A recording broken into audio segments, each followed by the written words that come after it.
Listen, they're going to try to trick you. They're going to lie to you. They're going to tell you they only have 1 year, 2 years, 3 years.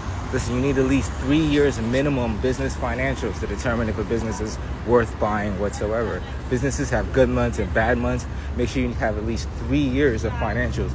If a business hasn't been around for 3 years and the owner's trying to sell it, then they're trying to get rid of a headache, and you don't want that headache.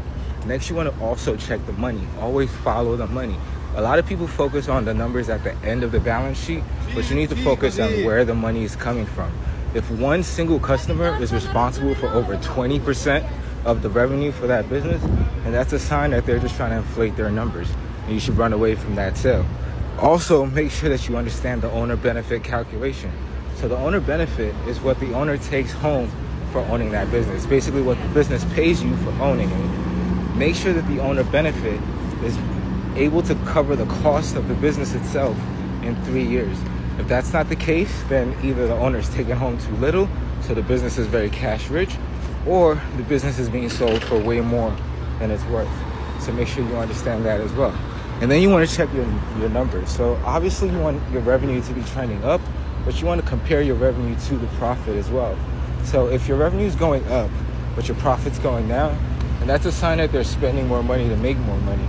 That's not always a bad thing. If they're spending on marketing or hiring more staff, and that's how they're making money, when you buy the business, you get the benefit of that. But if that's not the case, and that's something you need to understand, because it could be a red flag. And then lastly, you want to make sure that the business is not owner dependent. So just casually ask if the owner's taken any vacations recently, if they've gone anywhere recently, because you can compare those times where they've been missing to the business performance. And if you see that the business is taking a dip when the owner's not around, then that means that the owner is basically the business themselves. Maybe only people from their church come to shop at that business and things like that. In general, you just want to make sure that you're not buying on potential. Make sure you're buying it based on what the business is doing now, what you think, not what you think you could turn it into. And just like trust your gut. Always trust your gut. Get a second opinion if you have to. And just know that it doesn't have to be perfect, but it has to work. And the numbers have to make perfect sense. That's where you have to start.